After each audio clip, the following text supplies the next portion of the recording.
Everyone thought Liam Bennett was just a desperate single dad looking for a payday. They were wrong. When Victoria Sterling, the ruthless billionaire CEO of Sterling Hale, jokingly dared her quiet assistant to swim across the freezing waters of Lake Geneva at midnight, she expected him to back down. She expected fear. Instead, Liam took off his shirt, looked her dead in the eye, and dived into the black water. But it wasn't the swim that broke the internet. It was what he asked for, when he crawled out half dead and shivering. He didn't want $1 million. He didn't want a promotion. He looked at the most powerful woman in Chicago and whispered a request that would shatter her carefully constructed empire to pieces. This is the story of the bet that changed everything. The rain in Chicago didn't wash things clean. It just made the grime slicker.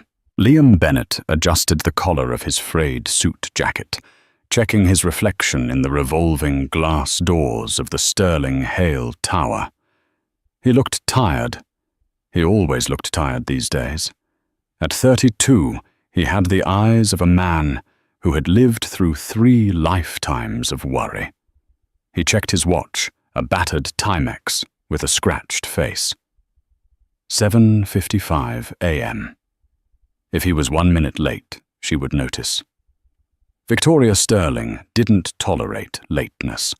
She didn't tolerate excuses, mistakes, or as she often put it, the mediocrity of the common man. She was the CEO of Sterling Hale, a multinational conglomerate that owned everything from pharmaceutical labs to shipping lines. At 34, she was a billionaire, twice over a woman whose face graced the cover of Forbes and Vogue in the same month. They called her the Titanium Queen. She was beautiful, sharp, and utterly devoid of warmth. Liam was her executive assistant, the 3rd one this year. The previous 2 had left in tears. Liam hadn't left because he couldn't afford to. He hurried across the marble lobby, nodding to the security guard, Frank. "Morning, Liam. You look like you went 12 rounds with a truck." Frank grunted. "Just a rough night, Frank. Mia was coughing again," Liam said, forcing a smile. Mia. His 6-year-old daughter. She was the center of his universe, a bright, artistic little girl, trapped in a body that was failing her. Severe brittle asthma and a compromised immune system meant expensive specialists, specialized air filters and medication that cost more than Liam's rent. His insurance covered the basics, but the new treatment, the experimental protocol at the Hopkinson Institute, was out of pocket and out of reach. The elevator ride to the 91st floor was silent. When the doors slid open, the air changed. It was cooler here, smelling of expensive white tea and ozone. Victoria was already at her desk. She stood by the floor-to-ceiling window, looking out over the grey city like a monarch surveying a conquered kingdom. She wore a tailored black Givenchy suit that cost more than Liam's car. "You're 30 seconds late, Mr. Bennett," she said without turning around. Her voice was low, smooth, and terrified board members across 3 continents. "The L train was delayed, Miss Sterling. It won't happen again," Liam said, moving quickly to his desk to boot up his computer. "Excuses are the currency of the weak," she said, finally turning. Her eyes were a piercing, icy blue, framed by sharp eyeliner. "I need the acquisition files for the Omnitech merger on my desk in 5 minutes, and cancel my lunch with Senator Davies. He bores me." "Yes, ma'am, and the files are already sent to your tablet. I did them last night." Victoria paused. She looked at him. Really looked at him for a fraction of a second. Efficient. Don't let it go to your head. The day was a blur of high-stakes negotiations and impossible demands. Liam was invisible, a ghost moving in the background, anticipating her needs before she voiced them. He poured her sparkling water, vos never perie, before she asked. He had the legal team on line 1 before she realized there was a contract dispute. But his mind was elsewhere. Specifically on the voicemail he had received at 6 a.m. from Dr. Aris Thorne. No relation to the forbidden names, just a coincidence of the profession at the Children's Hospital. Mr. Bennett. This is Dr. Aris. We need to discuss Mia's latest lung function test. It's not what we hoped. The decline is steeper than expected. We need to look at the surgical option sooner rather than later. I know the deposit is steep, but give me a call. The deposit was $50,000. He had $400 in his savings account. Bennett. Victoria's voice snapped him back to reality. Are you daydreaming? I asked for the itinerary for the retreat. Right here, Miss Sterling. He handed her the leather-bound folder. The annual executive retreat.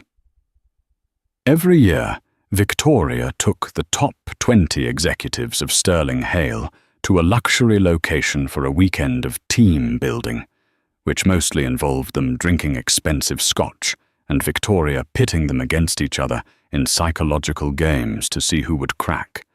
This year, it was at her private estate on Lake Geneva, Wisconsin, a sprawling Gothic mansion on the water. You're coming, of course, she said, flipping through the pages. Liam froze. Ms. Sterling, I usually stay back to manage the office communications. I have responsibilities at home. She looked up, her eyes narrowing. It wasn't a request, Bennett. I need my assistant on site. The Omnitech deal is closing Monday morning. I need you there to handle the paperwork while I handle the sharks. Be at the private airfield at 5 p.m. But is there a problem? Her voice dropped an octave. It was the danger zone. Liam swallowed the lump in his throat. He would have to pay Mrs. Higgins, his neighbor, double to stay with Mia for the whole weekend. It would wipe out his grocery money for the month. But if he lost this job, he lost the insurance. If he lost the insurance, Mia died. No problem, Ms. Sterling. I'll be there. Good. And Bennett? Try to dress like you work for a Fortune 500 company, not a public library. She turned back to the window. Liam stared at her back, a sudden burning flash of anger cutting through his exhaustion. She had billions. She could buy the hospital wing Mia needed with the change in her purse. To her, money was a game. To him, it was oxygen. He didn't know it yet, but that weekend at Lake Geneva wouldn't just be about work. It would be the collision of two worlds that were never meant to touch. The Sterling estate on Lake Geneva was less a house and more a fortress of solitude built by a robber baron in the 1920s. Stone turrets rose against the darkening sky as the convoy of black SUVs pulled into the gravel driveway. The air up here was crisp, smelling of pine and deep water. Liam carried his battered duffel bag, feeling woefully out of place among the executives, dragging Louis Vuitton rollers. The VP of Finance, a heavy-set man named Arthur Pendergast, sneered at him. "Carry my bag inside, will you, Bennett? My back is acting up." Liam took the bag without a word. He was the help. He knew his place. The interior of the house was staggering. A fireplace big enough to roast a car dominated the main hall. Servants in white jackets moved silently, with trays of champagne. Victoria stood at the top of the grand staircase, having changed into a stunning emerald green evening gown that clung to her silhouette like liquid metal. "Welcome," she announced, her voice echoing off the stone walls. "This weekend is about the future. Sterling Hale is evolving. Some of you will be part of that evolution. Some of you will be left behind. Enjoy the evening." It was a threat wrapped in a welcome. The executives laughed nervously, and reached for the alcohol. By midnight, the team building had devolved into a display of excess. The executives were drunk, loud, and competitive. They were gathered on the massive stone patio that overlooked the lake. The water was pitch black, the moon hidden behind thick clouds. It was October, and the temperature had dropped to near freezing.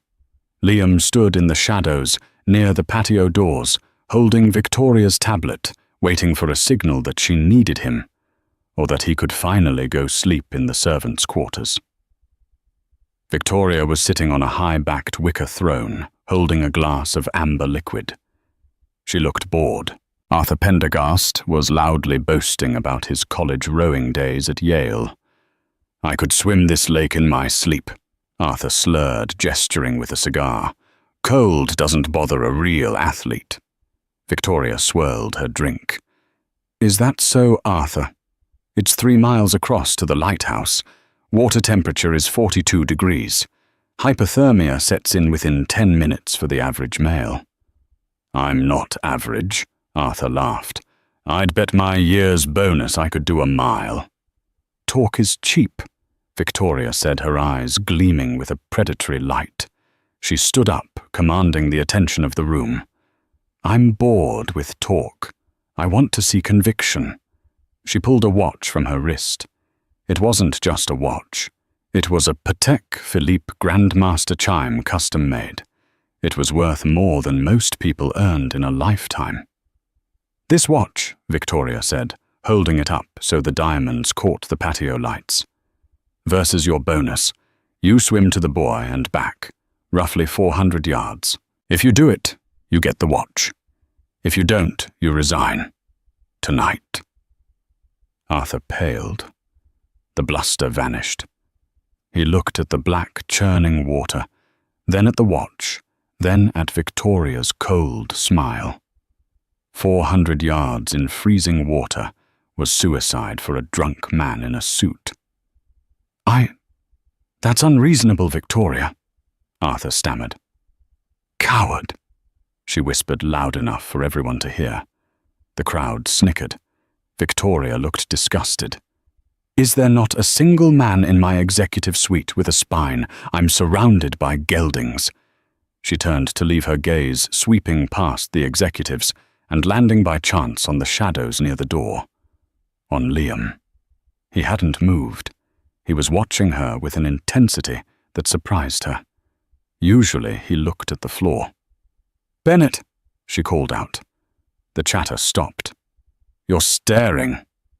"I'm waiting for your orders, Miss Sterling," Liam said, stepping into the light. Victoria tilted her head. A cruel idea formed in her mind. She wanted to humiliate the executives, show them that even her assistant had more guts than they did. Or maybe she just wanted to break the quiet man who always did exactly as he was told. "You were a lifeguard in college, weren't you? I saw it on your resume." "That was a long time ago, ma'am." "The offer stands for you too, Bennett," she said, her voice silky. "Swim to the buoy and back. If you make it, you get the watch. Sell it. Keep it. I don't care. It's worth $2 million.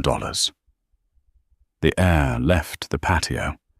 $2 million. Liam looked at the watch. $2 million. That was the surgery. That was the recovery. That was a house with a filtered air system. That was Mia's life secured forever.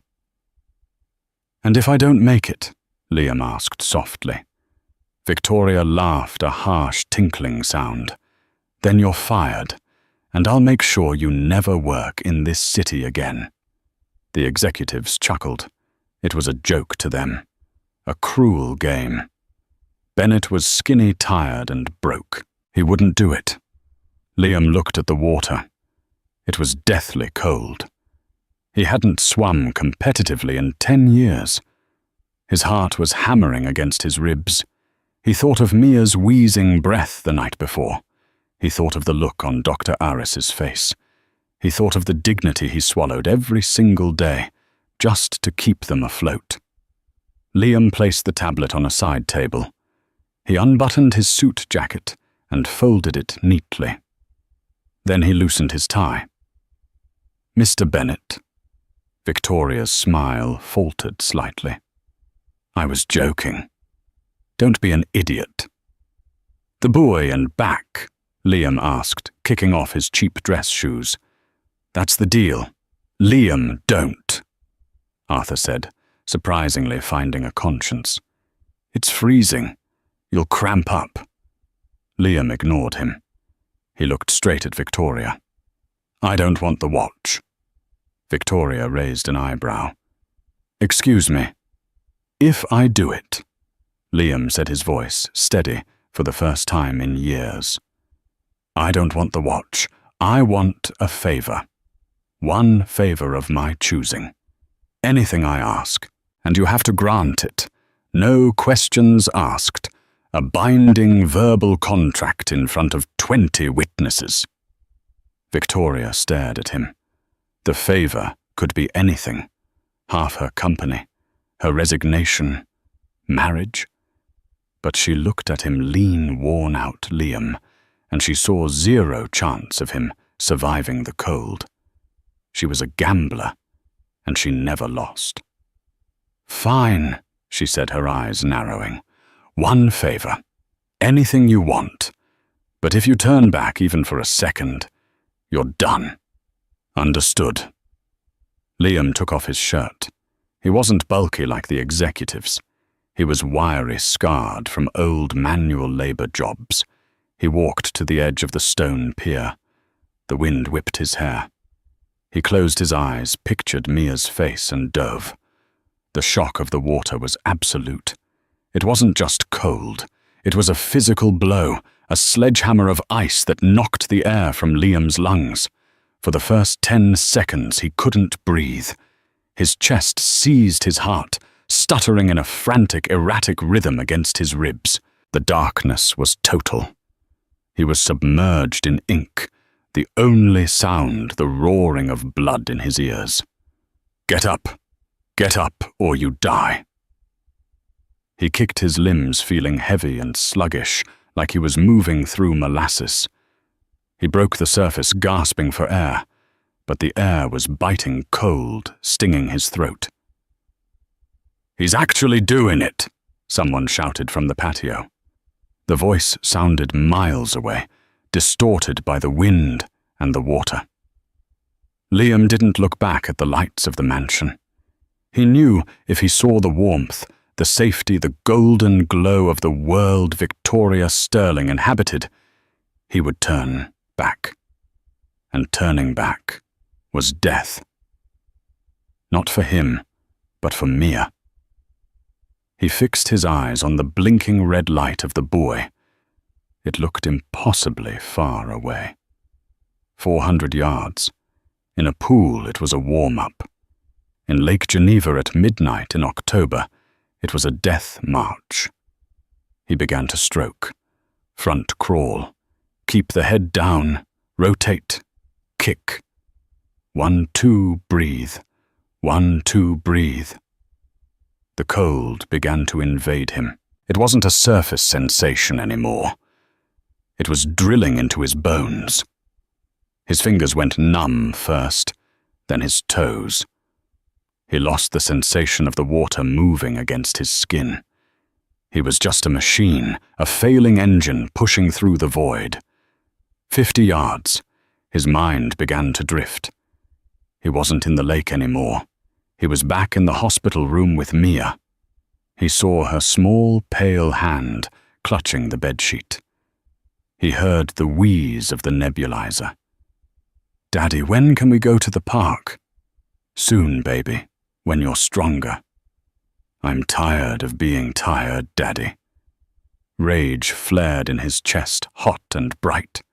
It was the only warmth he had. He was tired too. He was tired of counting pennies, tired of the pity in the doctor's eyes, tired of being invisible to people like Victoria Sterling, who treated human lives like poker chips. 1, 2, breathe. He swallowed a mouthful of lake water. It tasted of algae and rot. He choked, treading water for a second, panic clawing at his throat. The cold was tightening around his chest like a vice. His legs were cramping. "Don't stop!" The voice came from the shore. It wasn't Arthur's jeering. It was a woman's voice, sharp, imperious. Victoria. She was watching. Liam gritted his teeth so hard he thought they might crack. He forced his body horizontal again. "I will not die here. I will not let her win." He reached the boy. His hand slapped against the wet, slimy metal. He clung to it for a second, his breath coming in ragged, screaming gasps.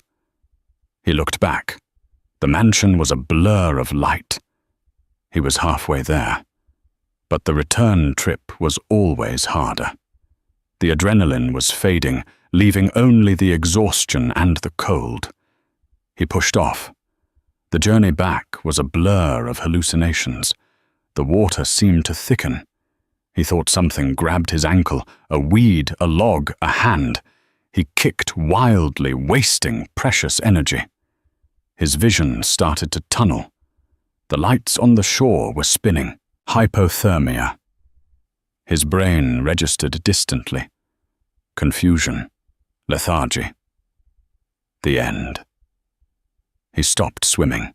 It was so easy to just stop, to let the water take him. It would be peaceful. No more bills. No more stress. Then he saw it. Not the mansion, but a mental image of Mia sitting alone in the waiting room, holding her stuffed rabbit, waiting for a father who would never walk through the doors. A primal scream tore from his throat, muffled by the water. He thrashed forward, abandoning form, abandoning technique. He clawed at the water with everything he had left. He swam with anger. He swam with love. He swam with the desperation of a father who would burn the world down to save his child. His hand hit stone. He grasped blindly the rough edge of the pier. He tried to pull himself up, but his arms were like wet noodles. He slipped back. "Grab him!"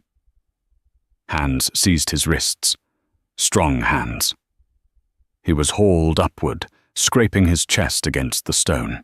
He collapsed onto the cold patio, retching water, his body shaking so violently his teeth clattered like dice in a cup. A heavy wool blanket was thrown over him. Then another. "Get the heater." Now. Liam rolled onto his back, staring up at the night sky. The stars were spinning. A face loomed over him. Victoria Sterling. She wasn't smiling. She wasn't sneering. Her face was pale, her perfect composure shattered. Her blue eyes were wide, scanning him with something that looked terrifyingly like fear. She was kneeling on the stone in her $2,000 dress, her hands pressing the blankets down on his shivering form. "Bennett," she hissed. "Bennett, look at me." "Did," Liam's jaw was locked. "Did I win?" Victoria looked at him, blue-lipped, half-dead water pooling around him. She looked at the executives, standing in a silent, shamed circle behind her. Arthur Pendergast looked like he was about to vomit. "Yes," she whispered, her voice trembling slightly. "You won." "You idiot! You won!" The recovery was a haze. Liam remembered being carried inside the heat of the fireplace, the sharp sting of brandy being forced down his throat. He remembered a doctor, Victoria's private physician, checking his vitals, murmuring about shock and severe exposure. He woke up the next morning in a room that was larger than his entire apartment. The bedsheets were silk. The sun was streaming through heavy velvet curtains. He sat up groaning. Every muscle in his body screamed. His lungs felt raw, scoured by the cold water. But he was alive.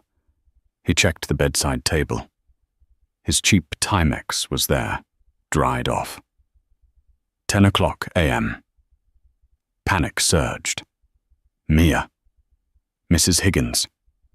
He scrambled for his phone, which had been placed next to the watch. He dialed Mrs. Higgins. Liam. Oh, thank heavens. The old woman's voice crackled. You didn't call last night. I was worried. I'm sorry, Mrs. Higgins. Work ran late. Very late. How is she? She had a bad night, Liam. The coughing kept her up. She's sleeping now. When are you coming home? Soon, I promise. He hung up, the weight of reality crashing back down. He had survived the swim. He had won the bet. But the victory felt hollow until he cashed in the chip. A knock at the door. Enter. The door opened and Victoria walked in. She was back in her armor, a sharp grey suit hair pulled back tight. But there was a difference. She didn't march in. She walked in. And she didn't hold a file. She held a cup of coffee. Black. 2 sugars. That is how you drink it, correct? She asked, setting the cup on the nightstand. Liam stared at her. In 2 years, she had never known nor cared how he took his coffee. Thank you, Miss Sterling. She stood at the foot of the bed, her arms crossed. She studied him with an intensity that made him want to pull the covers up. You were reckless last night, she said. You could have died on my property. The legal ramifications would have been a nightmare. I signed a waiver when I was hired, Liam said, his voice raspy. Accidental death in the line of duty covers team-building exercises, I believe. Clause 14, Section B. Victoria's lip twitched, a ghost of a smile or a grimace. You know the contract better than legal does. She pulled a chair over and sat down. This was unprecedented. Victoria Sterling never sat. She stood, she paced, she dominated. Sitting was for equals. Arthur resigned this morning, she said quietly. He claimed health reasons. We both know it was shame. You broke him, Bennett. I didn't do it to break him. I know. You did it for the favor. She leaned forward, her eyes locking onto his. So let's have it. What do you want? I have my checkbook in my bag. 1 million. 2, I'll write it right now. We call it a bonus, tax-free. $2 million. It would solve everything. He could take the money, quit, move Mia to Arizona, where the air was dry, pay for the best doctors. It was the logical choice. It was the safe choice. But Liam Bennett was done with safe choices. He had realized something in that water. Money runs out. But power, access, that was eternal, and there was something Mia needed that money couldn't buy because it wasn't for sale yet. I don't want your money, Victoria, he said, using her first name for the first time. She stiffened. Careful. I want the favor. Name it. Liam took a deep breath. This was it. The gamble to end all gambles. I know about Project Chimera. The color drained from Victoria's face. The silence in the room became deafening. I don't know what you're talking about.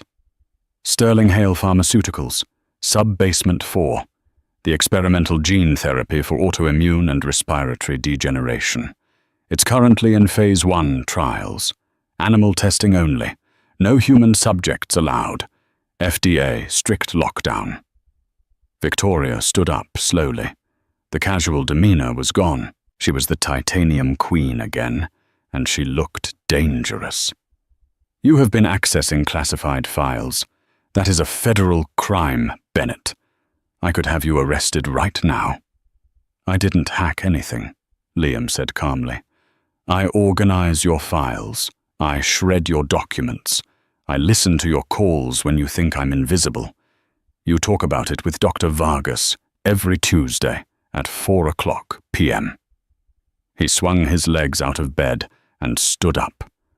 He was wearing a borrowed bathrobe, looking ridiculous, but he held himself with a dignity that matched hers. "My daughter Mia. She has severe brittle asthma complicated by an autoimmune deficiency. Her lungs are scar tissue. She is 6 years old and she is dying. The doctors say she has maybe 6 months before her heart gives out from the strain." Victoria watched him, her hand gripping the back of the chair.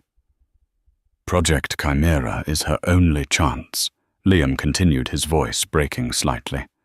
"I've read the preliminary reports. The tissue regeneration in the subjects is 300%. It could rebuild her lungs." "It's experimental, Liam." Victoria snapped, her composure cracking. "It hasn't been tested on humans. It could kill her instantly. It could cause cancer. It's a volatile serum, not a cough drop." "She's dying anyway," Liam shouted. The raw emotion echoed off the walls. "She is dying, and I have to watch it happen every single day. I have to listen to her apologize for coughing. I have to see her try to draw pictures when her hands are shaking from the lack of oxygen." He stepped closer to her. "You promised me a favor. A binding verbal contract. Witnesses. Anything I want." "Liam, I want you to enroll Mia in Project Chimera. I want you to authorize the compassionate use protocol. I know you can do it. You're the CEO. You own the lab. You can override the safety board." Victoria stared at him. She looked at the desperation in his eyes, the absolute unwavering resolve. She realized then that he hadn't swum the lake for money. He had swum it for a chance to rob death. She turned away, walking to the window. She looked out at the lake, calm and blue, now hiding the violence of the night before. "If I do this," she said softly, "and she dies, it's on my hands. The board will crucify me. The FDA will shut down the entire pharmaceutical division. I could lose the company." "And if you don't," Liam said, "I lose my world." He waited. The clock on the nightstand ticked. Victoria turned back. Her face was unreadable. She walked past him to the door. She stopped with her hand on the handle. "Get dressed," she said. "We're leaving in 20 minutes. "Where are we going?" "To the hospital. If I'm going to risk my empire for a 6-year-old, I want to meet her first." "Is that a yes?" Liam asked, his heart hammering. Victoria looked back at him. Her eyes were still cold, but there was a new spark in them. Respect, curiosity. "That is a maybe, Bennett. Don't push your luck and shave. You look like a convict." The drive to St. Jude's Children's Hospital was accomplished in a silence so thick it felt pressurized. Victoria drove her own car, a silver Aston Martin that purred like a trapped panther in the Chicago traffic. Liam sat in the passenger seat, his hands gripping his knees, still wearing the borrowed clothes from the estate. He watched Victoria out of the corner of his eye. She drove with aggressive precision, weaving through lanes with the same ruthlessness she used in board meetings. She was a woman who calculated gaps and seized them. But saving a dying company was different from saving a dying child. "Stop fidgeting, Bennett," she said, shifting gears. "You're making me nervous, and I don't get nervous." "I'm sorry," Liam murmured. I don't know what you're expecting to see." "I expect to see a return on investment," Victoria said coldly. "If I am going to risk federal indictment, I want to know the patient has the fighting spirit to handle the serum. Chimera isn't for the weak. It rewrites the immune system.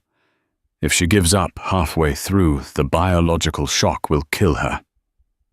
"Mia doesn't give up," Liam said, his voice hardening. "She's fought for every breath she's taken for 6 years." Victoria didn't reply. She just downshifted and sped up. When they arrived, the contrast was jarring. Victoria Sterling in her $4,000 suit and stilettos walking through the scuffed linoleum hallways of the pediatric ward. The air smelled of antiseptic and lemon cleaner. Nurses stopped and stared. It wasn't just her beauty. It was her aura.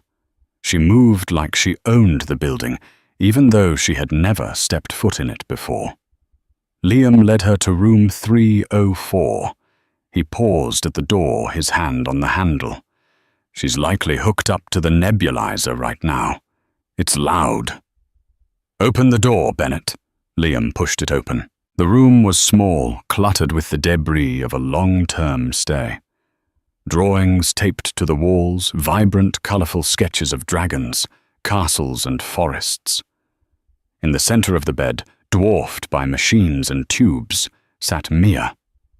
She was pale, her skin almost translucent. Dark circles under her eyes made them look enormous. A plastic mask was strapped to her face, misting medication into her lungs. A rhythmic hiss, click, hiss filled the room. She looked up as they entered. Her eyes the same warm hazel as Liam's widened. She pulled the mask down despite the protest of the machine. Daddy. Her voice was a rasp, a whisper of wind through dry leaves. Hi, Bug. Liam said, the tension leaving his shoulders instantly as he rushed to her side. He kissed her forehead. How's the breathing? Sticky, she said. She looked past him to the tall, imposing woman standing at the foot of the bed. Who is she? Is she the queen? Liam smiled weakly. No, honey. This is my boss. Ms. Sterling. Victoria stepped forward. She didn't smile. She didn't use the baby voice most adults used with sick children. She looked at Mia with the same critical, analytical gaze she used to inspect prototypes. Hello, Mia, Victoria said. Your father tells me you like to draw. Mia nodded slowly. She reached for a sketchbook on her lap and held it up. It was a drawing of a knight fighting a 3-headed dragon. The detail was startling for a 6-year-old. The knight didn't have a sword. He had a shield.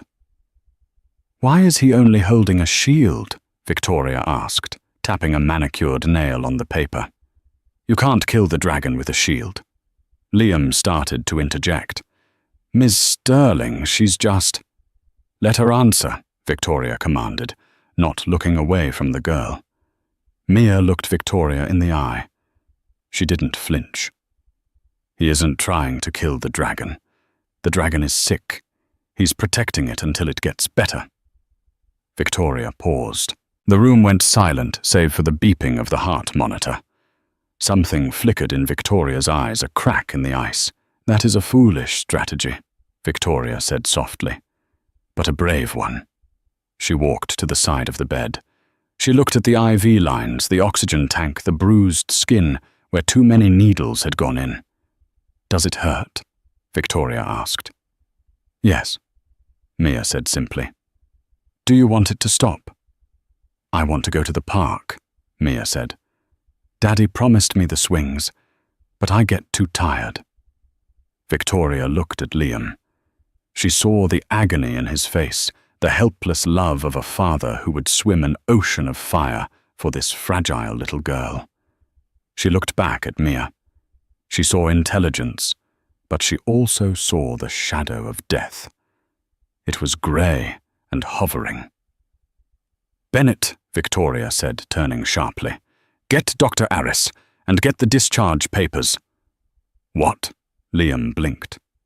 We are moving her. Today. Moving her where? To the Sterling Hale Private Research Facility in the Loop. If we are going to do this, we are doing it on my turf with my equipment and my security. St. Jude's is a fine institution, but they play by the rules. We are about to break all of them. Just then, Dr. Aris entered a harried-looking man with a stethoscope around his neck. "Mr. Bennett, I heard you were back. And who is this?" "I am Victoria Sterling," she said, extending a hand. "I am taking over Mia Bennett's care." Dr. Aris scoffed, though he looked nervous. "Miss Sterling, I know who you are, but you can't just take over. Mia is in critical condition. She cannot be moved, and certainly not to a corporate facility. She is dying, Doctor," Victoria said, her voice dropping to that dangerous low register. "You told her father she has 6 months. My analysts suggest 3. You are treating the symptoms. I intend to cure the disease." "Cure?" Dr. Aris shook his head. "There is no cure for this level of autoimmune degeneration." "Not that you know of," Victoria said. She pulled her phone from her pocket. "I have a medical transport team arriving in 10 minutes. Helicopter, roof access. Have her ready." "I will not authorize this," Dr. Aris shouted. "It's malpractice. I'll call security." Victoria stepped closer to him. She was taller than him in her heels. "Call them. Call the police.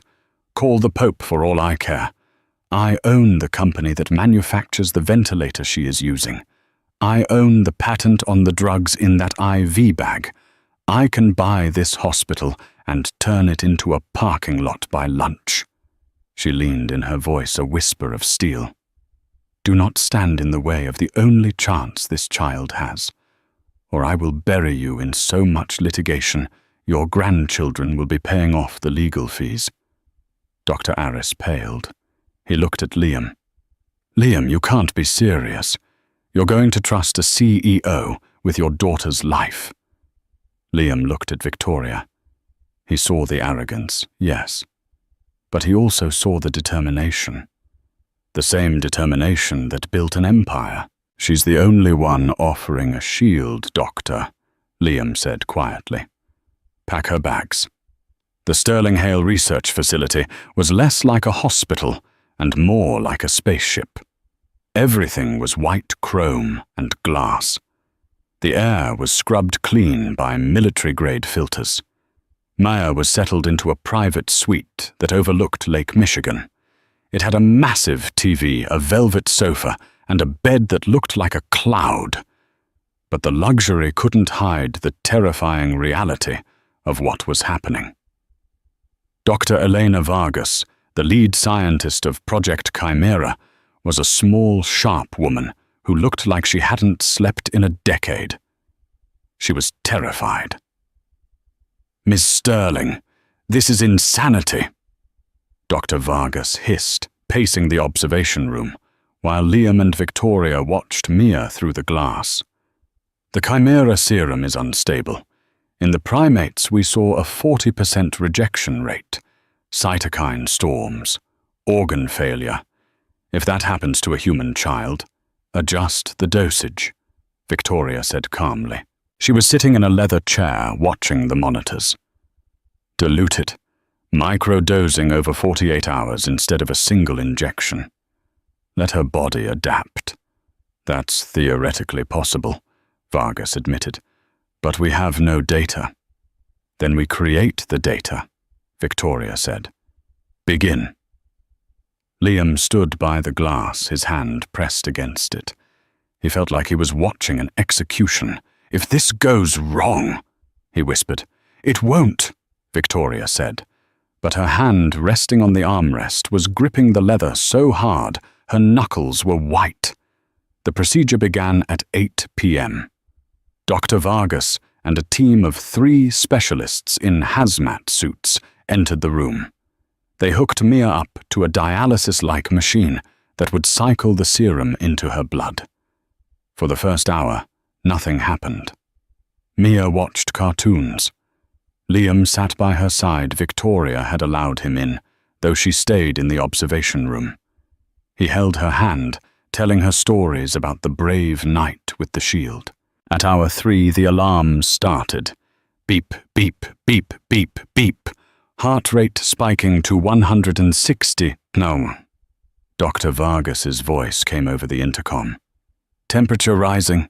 102. 103. Daddy! Mia whined, her eyes rolling back. It burns. My chest burns. I'm here, baby. I'm here, Liam cried, panic clawing at his throat. He looked up at the glass window. He couldn't see Victoria, but he screamed at the reflection. Stop it! Stop it! It's hurting her. Stabilize her. Victoria's voice boomed over the speakers, overriding the panic. Vargas, push the corticosteroids. Dampen the immune response. Do not abort. If we don't abort, she'll seize, Vargas yelled back. If you abort, the shock kills her, Victoria countered. Push the steroids. Now, it was a gamble, a horrific high-stakes gamble with a child's life. Vargas injected the port. Mia convulsed once, her small body arching off the bed. Liam threw his body over hers, holding her down, tears streaming down his face. Please, please don't take her. Take me, please take me. Then the beeping slowed. Beep. Beep. Beep. Heart rate stabilizing, Vargas breathed. Temperature dropping. 101. 100. Mia went limp in Liam's arms. She was unconscious, breathing heavily, but she was alive.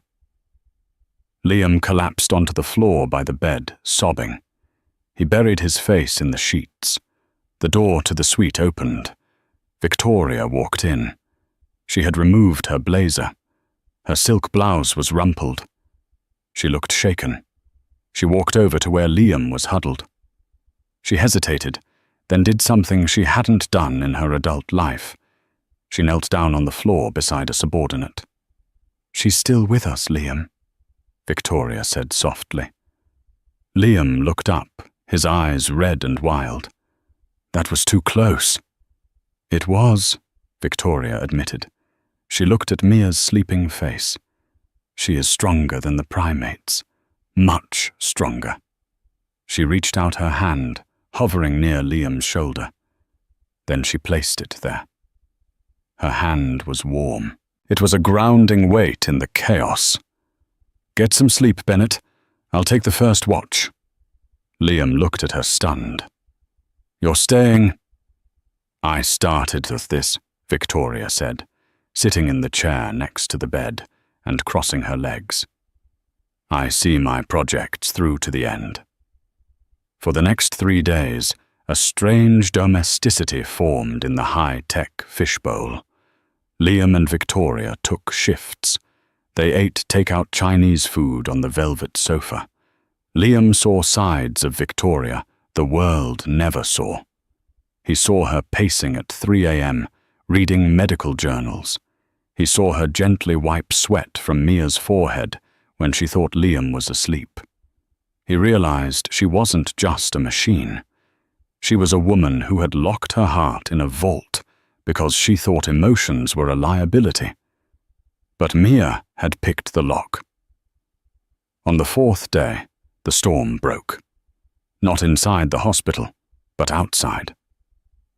Liam was in the cafeteria getting coffee when the breaking news flashed on the TV screen.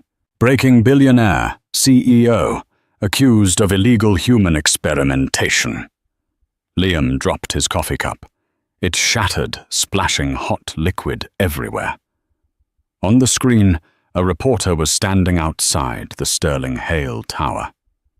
Sources confirm that Victoria Sterling has kidnapped a terminally ill child from St. Jude's Hospital and is using her as a test subject for a dangerous unapproved drug known as Chimera. The whistleblower, a former executive at the company, claims the child is being held against her will. The screen cut to a photo of Arthur Pendergast. He looked solemn, fake concern plastered over his face. I tried to stop her, Arthur told the cameras. She's out of control. She thinks she's God. Liam ran. He sprinted back to the elevator, ignoring the burns on his legs. When he burst into the suite, Victoria was already on the phone. She was standing by the window watching the news helicopters that were beginning to circle the building like vultures. "I don't care about the stock price," she shouted into the phone. "Lock down the facility. No one gets in. Send the security team to the lobby. If the press steps 1 foot on private property, arrest them." She slammed the phone down and turned to Liam. Her eyes were blazing. "Pendergast," she spat. "He didn't just resign. He went to the board and the press." "They're saying you kidnapped her," Liam said, breathless. "They're saying you're torturing her." "The board is calling an emergency meeting in 1 hour," Victoria said, her voice tight. "They are going to vote to remove me as CEO, and they are going to demand we hand Mia over to Child Protective Services. If they take her off the treatment now—" Liam trailed off. The thought was unbearable. "She needs the second dose in 24 hours. If she stops now, her immune system collapses. She dies." Victoria walked over to him. She grabbed him by the lapels of his shirt. "I won't let them take her," she said fiercely. "I built this company. I built this fortress. But I can't fight the board and the police alone. I need you to trust me. Completely." "I trust you," Liam said without hesitation. "Good," she said. She let him go and walked to the closet, pulling out a fresh suit for him. "Put this on. You're not the assistant anymore, Liam." "What am I?" "You're the father," she said. "And we are going to go down to that lobby and face the wolves.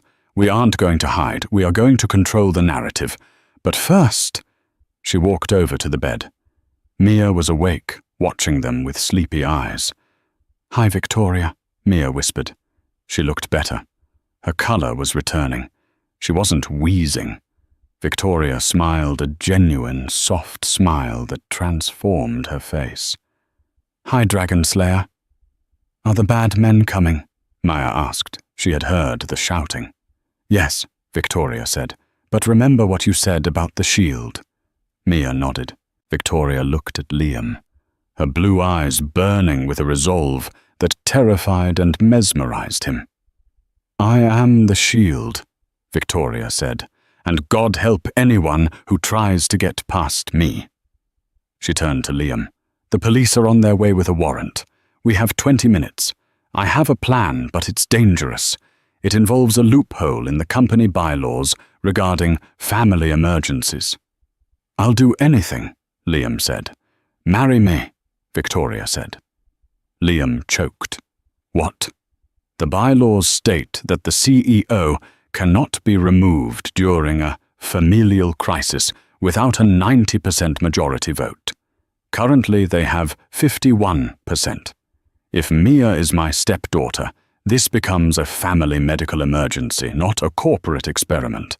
It buys us 72 hours, enough time to finish the treatment and prove it works. You want to get married. Now." "My legal team is on the way with the papers. A judge owes me a favor.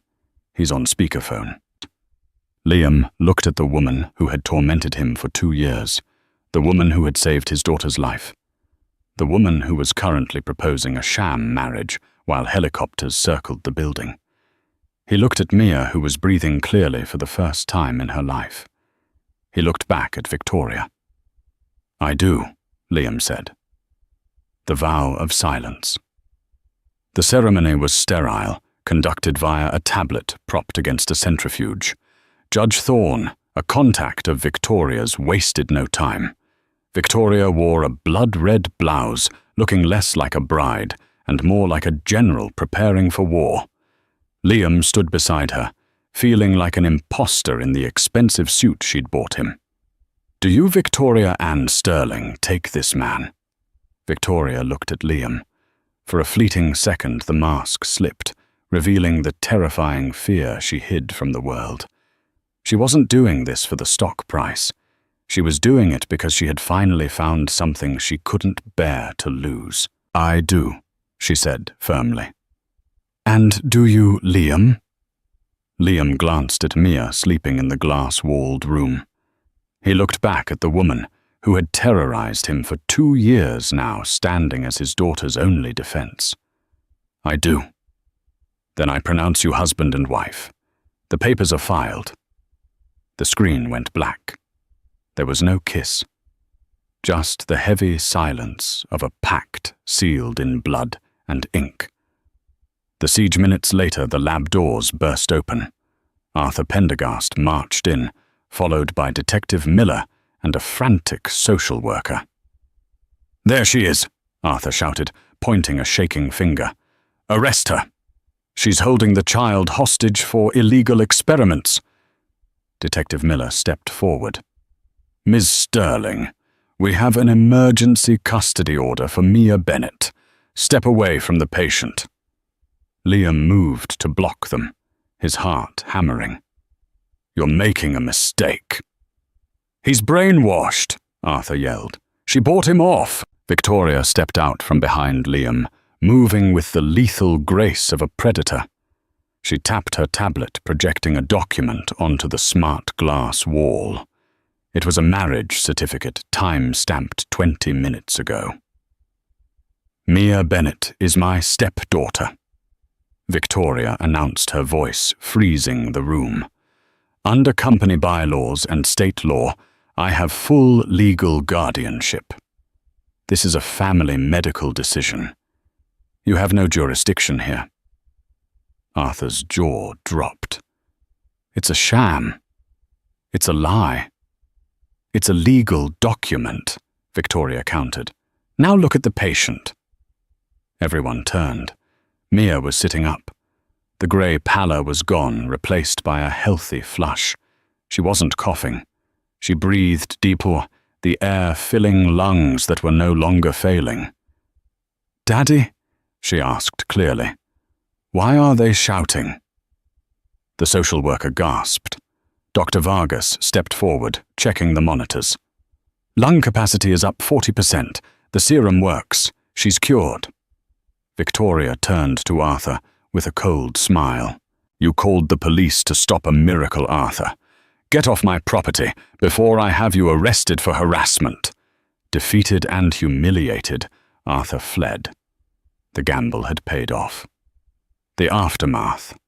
The story of the billionaire who married her assistant to save his daughter broke the internet, turning a corporate scandal into a modern fairy tale. Sterling Hale's stock skyrocketed. But inside the penthouse where they now lived, the reality was a polite, strange roommate situation. 3 months later, Mia was fully recovered. One snowy evening, Liam found Victoria on the balcony. "The lawyers drafted the divorce papers," she said without turning. "The crisis is over. Mia is safe. You'll get a generous settlement. You won, Liam. Go be happy." "I don't want the settlement," Liam said, stepping beside her. "Why not?" "Because the happiness is here." Victoria froze. "Liam, I am a monster in a suit. I don't know how to be a wife." "I don't need a wife," Liam said, taking her hand. "I need a partner. I need a shield. I fell in love with you, Victoria. Not the CEO, but the woman who jumped into the fire for a drawing." Victoria stared at him, searching for an angle, but found only honesty. Tears welled in her eyes. The titanium queen was finally melting. "I don't want a divorce," she whispered. Liam smiled and kissed her. It tasted of snow and victory. Epilogue. The Real Bet. 1 year later, the Sterling estate on Lake Geneva was filled with the sound of children playing. It was Mia's 7th birthday. Liam sat on the pier legs, dangling over the water. Victoria sat down next to him, looking softer, happier. "I never told you the real bet that night," she said, leaning on his shoulder. "The watch versus the bonus. No, the bet I made with myself." She smiled. "I was drowning in boredom and money, Liam. I told myself that if one man on that patio had the guts to be real, I would change my life. You didn't just swim the lake. You pulled me out." Liam kissed her forehead as Mia's laughter rang out behind them, a sound of pure life echoing over the water that had changed everything. And that is how a desperate single dad and a ruthless billionaire CEO found salvation in the freezing waters of Lake Geneva. Liam Bennett didn't just win a bet. He broke down the walls of a woman the world thought was heartless. And in doing so, he saved his daughter's life. It's a reminder that sometimes the biggest risks yield the greatest rewards. What do you think? If you were in Liam's shoes, would you have jumped into that freezing water? Let me know your thoughts in the comments below. If you enjoyed this story, please smash that like button. It really helps the channel grow. Don't forget to share and subscribe so you never miss our next story. Thanks for listening.